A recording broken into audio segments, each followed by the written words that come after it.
Red టీవీలో మీ వ్యాపార ప్రకటనల కోసం ఈ నంబర్ ని సంప్రదించండి 6281747728. దుండిగల్లోని ఎంఎల్ఆర్ ఇన్స్టిట్యూషన్స్లో ఇప్పుడు కూల్చివేతలు జరుగుతున్నాయి. ప్రస్తుతం ఇక్కడ చూడొచ్చు మనము, ఇక్కడ మొత్తం క్రౌడ్ ఉన్నారు. అయితే ఇక్కడ జరిగేది ఏంటంటే మాజీ మంత్రి మల్లారెడ్డి అల్లుడు అలాగే కొడుకు కూడా ఇక్కడ ఉన్నారు. అయితే స్టే ఆర్డర్ వచ్చినప్పటికీ ఇక్కడ కూల్చివేతలు కంటిన్యూ చేస్తున్నారని కూడా అంటున్నారు. సో వాళ్ళని ఒకసారి మాట్లాడించి ప్రయత్నం చేద్దాం. అంటే ఒక చిన్న చెరువుని ఆక్రమించారు అని చెప్పేసి కూల్చివేతలు అయితే జరుగుతున్నాయి. అయితే సార్ ఏం జరుగుతుంది సార్? అంటే ఇప్పుడు ఈ కూల్చివేతలకు గల కారణాలు ఏంటి? MRO is the right person, you ask him. అంటే మీకు నోటీసులు ఇచ్చి ఉంటారు కదా సార్, నోటీసులు ఇచ్చినప్పుడు Everything he will tell you. Whatever has to be, నీకు ఏమేమి కావాలనో అంత MRO గారిని, మున్సిపల్ కమిషనర్ గారు, స్టే ఆర్డర్ ఇచ్చినాక కూడా కొడుతున్న అధికారులను అడగండి. సో ఇక్కడ మొత్తానికి అక్రమ కట్టడం అని చెప్పేసి ఇక్కడ కూలగొట్టడం జరుగుతుంది. అయితే ఈ కూలగొట్టడం ఎందుకు అని అంటే చిన్న దామెర చెరువు ప్లేస్ని ఆక్రమించారు అని చెప్పేసి ఇదంతా ఈ ప్లేస్ని మొత్తం కూలగొట్టడానికి అయితే ఇవాళ మార్నింగ్ నుంచి మొత్తం భారీ బందోబస్తుతో ఇక్కడ పోలీసులు, మొత్తం MROలు, రెవెన్యూ శాఖ వాళ్ళందరూ వచ్చి ఈ నోటీసులు కూడా ఇచ్చాము, వాటికి రెస్పాండ్ అయ్యాము అని చెప్పేసి వాళ్ళు అంటున్నారు. ఈవెన్ అల్లుడు మల్లారెడ్డి అల్లుడు కూడా ఓ మాట అంటున్నారు. అంటే మేము అన్నింటికీ రెస్పాండ్ అయ్యాము, కానీ ఇప్పటి వరకు అంటే మాకు ఎలాంటి నోటీస్ ఇవ్వకుండానే చేస్తున్నారు అని చెప్పేసి ఆయన అంటున్నారు. మేము నోటీసులు ఇచ్చాము కానీ ఇంకా రెస్పాన్స్ రాలేదు కాబట్టి మేము దీన్ని కూలగొడుతున్నాము అని చెప్పేసి అంటున్నారు. దీనికి మొత్తానికి దాదాపు పొద్దున కూడా చూసాము, చాలామంది విద్యార్థులు, సిబ్బంది, కాలేజ్ సిబ్బంది, విద్యార్థులు కూడా వచ్చి ఇక్కడ మొత్తం ఆపడానికి ప్రయత్నాలు చేశారు. మళ్ళీ బందోబస్తు దిగడంతో, అంటే పోలీసులు వచ్చి వీళ్ళని ఆపడంతో ఇక దానికి కొనసాగించారు. అయితే ఇప్పటికైతే కోర్టు నుంచి, అంటే ఇప్పుడు రేవంత్ రెడ్డి సలహాదారుతో చర్చలు జరిపారు మల్లారెడ్డి. అయితే దీనికి సంబంధించి ఇప్పటికైతే కోర్టు నుంచి స్టే తెచ్చుకున్నాం, లంచ్ మోషన్ పీరియడ్లో బ్రేక్ ఇచ్చారు కాబట్టి సో స్టే అయితే తెచ్చుకున్నాం. ఈ స్టే కోసం ఇప్పుడు దీన్ని ఆపాలి అని చెప్పేసి ఇందాక మర్రి రాజశేఖర్ రెడ్డి కూడా అన్నారు.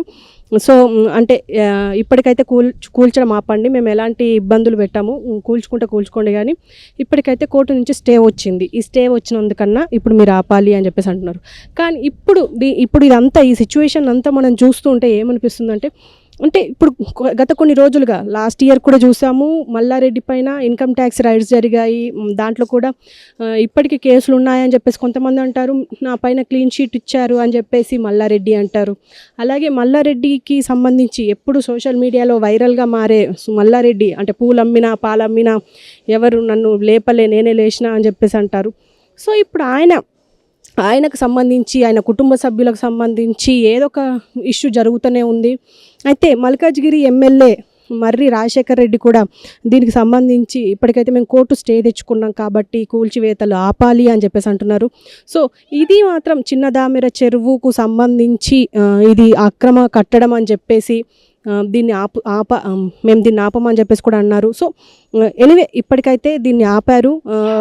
ఇప్పుడు ముందు ఏం జరుగుతుంది అనేది చూడాలి. అంటే ఒక పక్క మల్లారెడ్డి కుటుంబ సభ్యులు కూడా ఒక మాట అంటున్నారు. ఏంటి అంటే, ఆయన అనుచరులు ఈవెన్ కాంగ్రెస్ దీనిపైన బాగా ఏమంటారు, పగబట్టి ఇదంతా చేస్తున్నది అని చెప్పేసి, రైట్స్ కానీ ఇప్పుడు ప్రతిదీ రైట్సే కానీ, కాలేజెస్ అక్రమ కట్టడాలు కానీ, భూ కబ్జాలు కానీ అన్నీ మల్లారెడ్డి మీద పగతో చేస్తున్నదే అని చెప్పేసి ఆయన అనుచరులు అంటున్నారు. సో చూద్దాం, అంటే ముందు ఏం జరుగుతుంది అనేది. అంటే మరి దీనికి పర్మిషన్ లేదని అధికారులు అంటున్నారు, పర్మిషన్ ఉంది అని చెప్పేసి మరి రాజశేఖర్ రెడ్డి అంటున్నారు. మరి ఏం జరగబోతోంది అనేది మనం ముందు చూడాల్సిందే. ఇప్పుడు స్టే ఎన్ని రోజులు, ఎంతకాలం, ఎంతసేపు అనేది మనకు కూడా తెలియదు కాబట్టి సో ఏం జరుగుతుంది అనేది మనం ముందు చూడాలి.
బయటనే పెట్టు.